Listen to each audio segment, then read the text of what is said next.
Sejak dahulu kala, masyarakat Bugis dikenal sebagai bangsa pelaut yang ulet dan pemberani. Jiwa petualang dan semangat untuk merantau, yang dalam bahasa mereka disebut sompe, telah menjadi bagian dari budaya dan jati diri mereka. Bagi orang Bugis, merantau bukan sekadar mencari penghidupan, tetapi juga membuka peluang untuk membangun kehidupan baru di tanah seberang. Maka tidak mengherankan jika jejak mereka tersebar luas di seluruh pelosok Nusantara dan alam Melayu. Salah satu wilayah yang menjadi tujuan penting dalam arus migrasi Bugis adalah Indragiri Hilir, Riau. Hubungan antara masyarakat Bugis dan alam Melayu sudah terjalin sejak zaman Kesultanan Melayu Melaka. Namun, gelombang besar kedatangan orang Bugis ke Indragiri Hilir mulai terlihat nyata sejak abad ke-17, seiring melemahnya kekuasaan lokal dan meningkatnya tekanan politik serta konflik di kampung halaman mereka, Sulawesi Selatan. Ketegangan antar kerajaan di Sulawesi, serta pengaruh kolonial Belanda yang semakin mencengkeram, memaksa banyak keluarga Bugis mencari tempat yang lebih aman dan menjanjikan. Kedatangan mereka ke Indragiri Hilir tidak hanya membawa tradisi pelayaran, tetapi juga pengetahuan bertani, berdagang, serta keahlian dalam membuka lahan baru. Mereka memilih kawasan-kawasan yang dekat dengan laut, sungai, dan parit, karena kedekatan dengan air memudahkan mobilitas dan menunjang kehidupan sehari-hari. Desa-desa seperti Kuala Enok Luar dan Dalam, Pulau Kijang, Benteng, Pulau Kecil, Pebenaan, Sanglar, Kota Baru Seberida, Teluk Kelasa, Pengalihan, dan Sungai Akar menjadi titik-titik penting penempatan mereka. Di sejumlah desa ini, kehadiran masyarakat Bugis bahkan menjadi dominan. Misalnya, Desa Benteng yang seluruh penduduknya adalah orang Bugis, atau Desa Pulau Kecil dan Kota Baru Seberida yang sekitar 80% warganya berasal dari etnis Bugis. Mereka tidak hanya menetap, tapi juga menjadi bagian penting dari struktur sosial, ekonomi, dan bahkan politik setempat. Peran mereka sebagai pembuka lahan dan pendiri kampung telah membentuk sejarah lokal Indragiri Hilir hingga hari ini.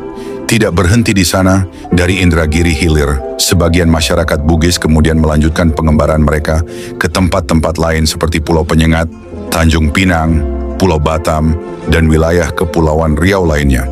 Jaringan migrasi dan perantauan ini menunjukkan bagaimana masyarakat Bugis menjalin ikatan kuat antar wilayah melalui budaya maritim dan semangat kekeluargaan yang erat. Tradisi merantau masyarakat Bugis bukanlah sebuah kebetulan sejarah. Ia merupakan bagian dari narasi panjang sebuah suku bangsa yang menjadikan lautan sebagai halaman rumah dan perantauan sebagai jalan hidup. Dengan kapal Finisi dan Lambo, mereka mengarungi perairan Nusantara, membawa serta warisan budaya, keberanian, dan daya tahan yang luar biasa. Hari ini, keberadaan masyarakat Bugis di Indragiri Hilir bukan hanya sebagai bagian dari statistik kependudukan. Mereka adalah pewaris sejarah yang hidup. Mereka yang membuka tanah, membangun desa, dan menanamkan nilai-nilai luhur leluhur Bugis di tanah Melayu. Dengan demikian, sejarah hijrah suku Bugis ke Indragiri Hilir bukan hanya kisah perpindahan, melainkan juga kisah pembentukan identitas dan kontribusi dalam membangun tanah perantauan menjadi rumah kedua. Dalam denyut nadi pelayaran Asia Tenggara, nama Bugis senantiasa bergaung sebagai bangsa pelaut yang tangguh dan pemberani. Dengan perahu pinisi yang mengarungi lautan luas, mereka menyusuri tepian-tepian Nusantara, dari teluk-teluk terpencil hingga pelabuhan dagang besar. Di antara sekian banyak tujuan rantau mereka, Indragiri Hilir di pesisir timur Sumatera menjadi salah satu tanah singgah yang kelak menumbuhkan akar dan identitas baru bagi sebagian besar perantau Bugis. Hijrah masyarakat Bugis ke alam Melayu, khususnya ke Indragiri Hilir, bukan semata karena dorongan ekonomi seperti kekurangan pangan atau sempitnya lahan pertanian. Meski sawah di Sulawesi Selatan kala itu hanya mengandalkan tada hujan dan sistem pengairan yang terbatas, kenyataannya daerah-daerah paling tandus seperti Takalar dan Jeneponto pun tidak banyak melahirkan perantau. Justru, dorongan utama migrasi Bugis lebih sering berakar pada kegelisahan politik, pergolakan sosial, dan hasrat merdeka yang tertanam kuat dalam jiwa mereka. Di tanah Bugis, sebelum kedatangan Belanda, ketidakstabilan politik menjadi bara yang terus menyala. Perselisihan antar bangsawan, perebutan tahta, serta perang saudara menjadikan kehidupan rakyat terhimpit oleh ketidakpastian. Ketika konflik besar meletus antara kerajaan Gowa dan Bone, dan VOC turut campur tangan dalam perang Makassar, gelombang besar pengungsian pun dimulai. Kekalahan Gowa tahun 1669 menandai tumpasnya simbol kejayaan mereka, Benteng Sombaopu. Seiring naiknya Arung Palaka sebagai tokoh dominan di Sulawesi Selatan, situasi sosial semakin mengeras. Banyak bangsawan dan rakyat biasa yang tidak puas lalu memilih jalan keluar, merantau. Seiring waktu, perjanjian Bungaya yang ditandatangani pada 1667 pun tak mampu menyembuhkan luka. Monopoli perdagangan oleh Belanda, penurunan kekuasaan Makassar, dan pemberontakan yang gagal makin menambah panjang alasan untuk pergi.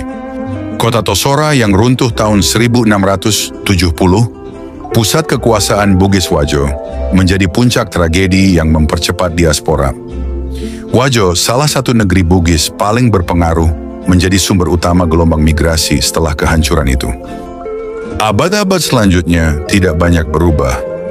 Setelah Belanda mulai menduduki pedalaman Bugis pada awal abad ke-20, sistem kolonial semakin menekan. Cukai berat dan kerja paksa yang berlaku tidak hanya menghina masyarakat, tetapi juga melukai harga diri bangsawan-bangsawan rendah. Masyarakat Bugis yang terkenal cinta akan kemerdekaan tidak sudi tunduk. Maka, kepergian dari kampung halaman menjadi pilihan terhormat. Namun sesungguhnya, jauh sebelum konflik dan penjajahan itu, dalam diri setiap orang Bugis telah tertanam jiwa petualang. Dalam naskah agung Lagaligo, kita menemukan kisah Saweri Gading, pelaut mitos yang mengelilingi lautan demi kehormatan dan pencarian jati diri. Itulah warisan budaya yang mengakar dalam istilah Mak Sompe, sebuah kata yang berarti berlayar, tetapi juga menyiratkan makna merantau. Lebih dari sekadar tradisi, dorongan batinia yang disebut siri menjadi api yang membakar tekad mereka. Siri, kehormatan yang dijaga hingga titik darah penghabisan, menjadi alasan mengapa seorang lelaki Bugis harus bangkit dan memperjuangkan harga dirinya. Bila kehidupan di kampung halaman tak lagi memberikan ruang untuk menjunjung siri, maka laut dan rantau menjadi tempat untuk menebusnya. Demi harga diri, mereka rela meninggalkan anak, istri, dan tanah kelahiran. Dengan kerja keras dan keberanian, mereka mencari tempat di mana harkat diri dapat dipulihkan. Di sisi lain, faktor penarik dari alam Melayu juga memainkan peran. Sejak abad ke-13, Kerajaan Indragiri telah tumbuh sebagai pusat kekuasaan dan perdagangan di wilayah timur Sumatera.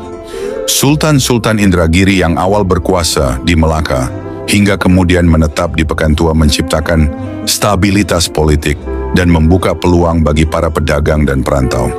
Ketika Indragiri mengalami perluasan wilayah, bahkan menjadi daerah otonom pada pertengahan abad ke-20, komunitas Bugis yang telah lama menetap di sana menjadi bagian dari mosaik budaya Indragiri Hilir. Gelombang Bugis terus berdatangan, terutama saat tanah asal mereka dirundung ketidakpastian.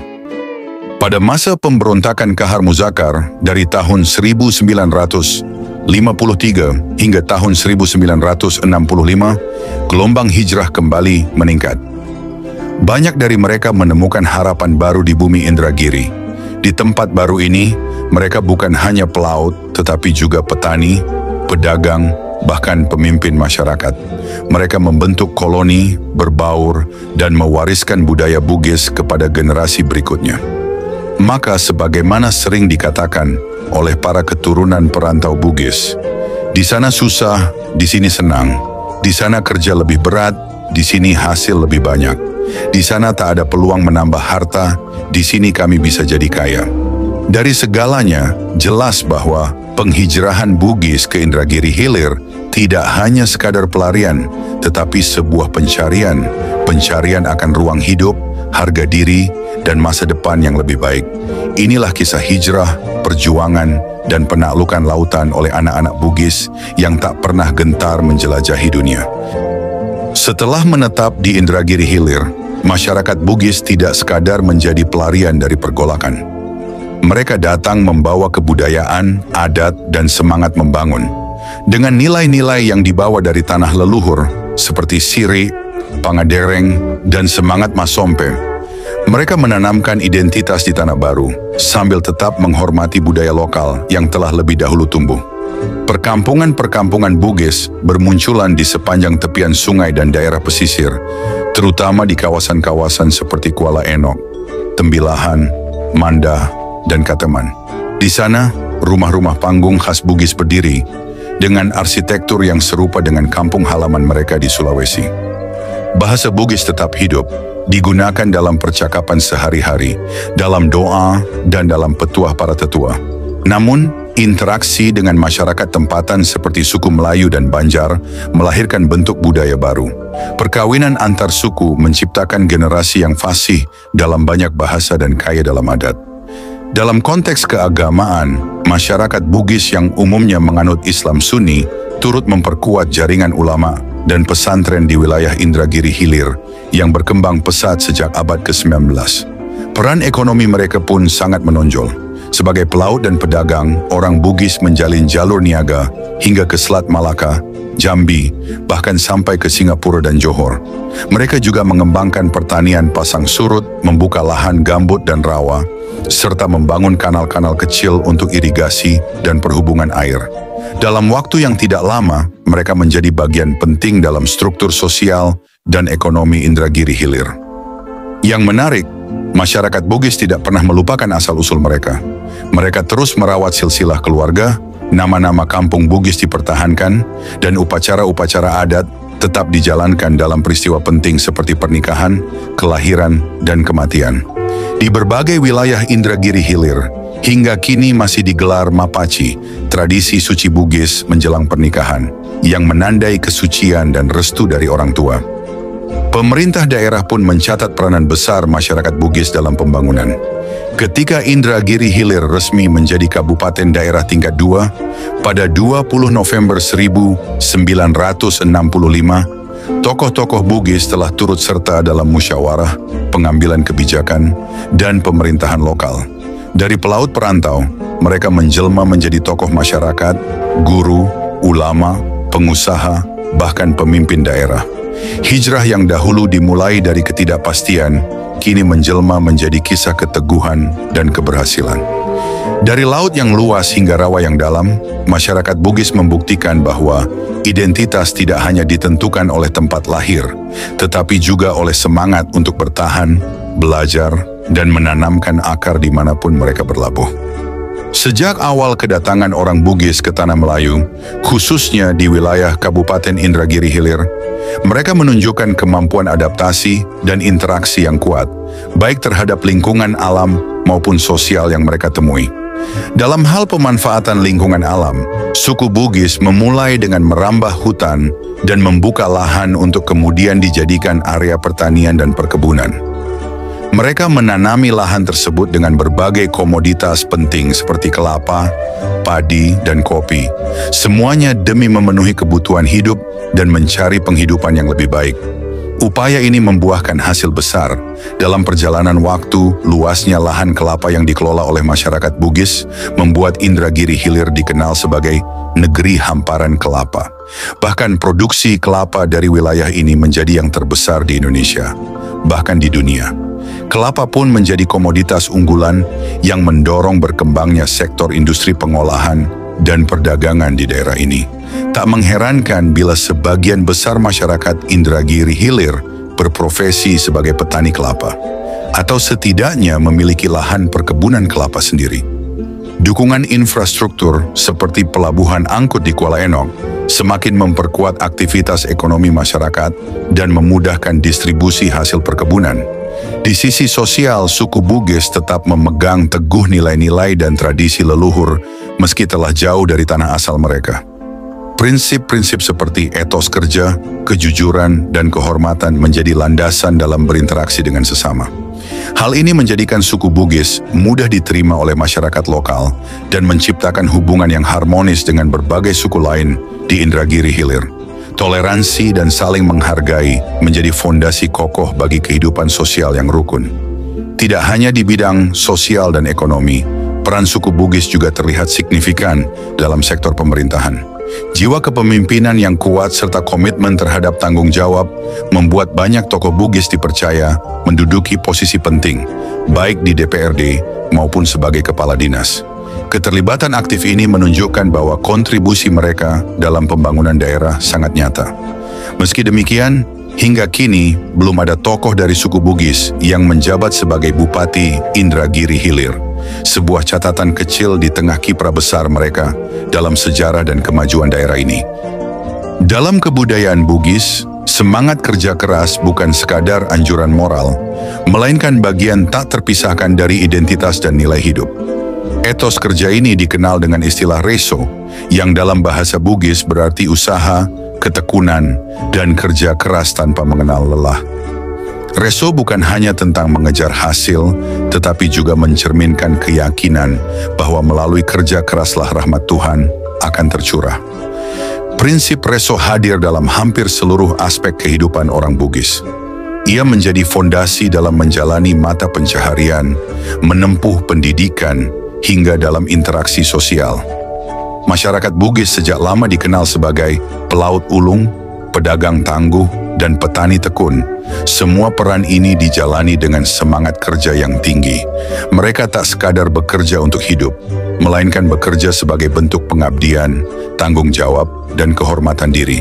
Bagi orang Bugis, kerja keras bukan hanya kewajiban, tetapi juga jalan menuju keberhasilan dan kesejahteraan keluarga.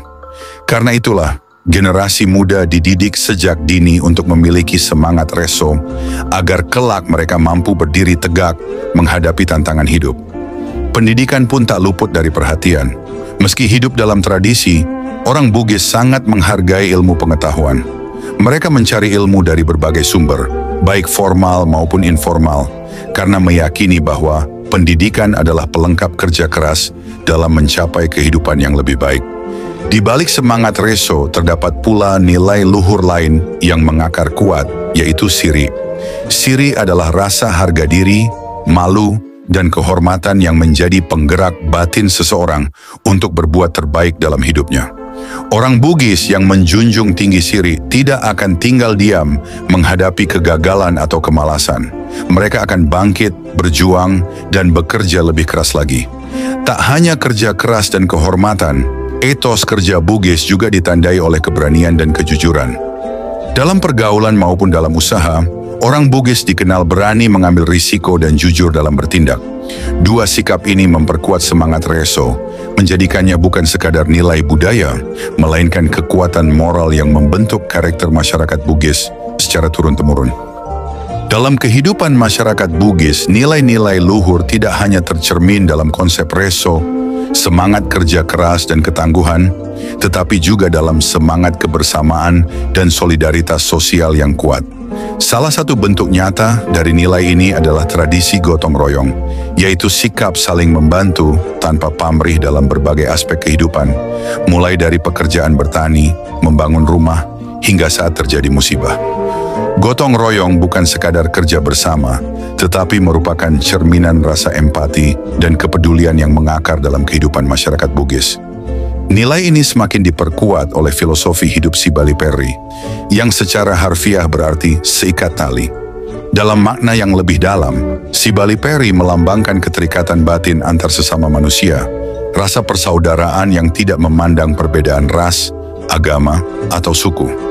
Prinsip ini mengajarkan bahwa penderitaan orang lain adalah juga penderitaan kita, bahwa kebahagiaan sejati tidak bisa dicapai jika masih ada sesama yang tertindas atau menderita. Dengan berpegang pada Sibali Perry, orang Bugis diajarkan untuk hidup dalam rasa setia kawan, tolong-menolong, dan tenggang rasa. Nilai-nilai ini tidak hanya menjadi bagian dari warisan budaya, tetapi juga menjadi pedoman moral dalam membangun masyarakat yang inklusif, damai, dan penuh penghargaan terhadap keberagaman. Di tanah rantau, jiwa Bugis takkan layu. Di tanah asing yang jauh membentang, terik mentari tak kenal pulang, angin laut tak lagi berbahasa tanah lahir, namun langkah-langkah tak pernah getir. Orang Bugis, pelaut tak gentar badai, menyulam hari dengan tekad yang tak usai, dibekali reso, ketekunan yang tak pernah padam. ibarat bara yang disimpan dalam diam. Dengan si Bali Perry, keberanian di dada, mereka menantang gelombang dunia, bukan sekadar hidup, tapi menaklukkan waktu. Dengan tangan yang liat, hati yang teguh dan satu. Di pasar, di ladang, di kota yang ramai, suara Bugis menyatu dengan irama damai, tapi dalam dada selalu terpatri kisah kampung dan langit biru di Bari. Bukan nasib yang membentuk mereka, tapi tekad yang ditempa di dada. Mereka tak hanya mencari makan, tapi menanam jejak di tanah orang. Maka jika engkau temui seorang Bugis di rantau, dengan mata tajam dan senyum yang tak gamang, ketahuilah, dia membawa laut di nadinya dan reso dalam setiap tapak langkahnya. Terima kasih, Reso si Bali Perry. Salamat tapada salamat. Wassalamualaikum warahmatullahi wabarakatuh.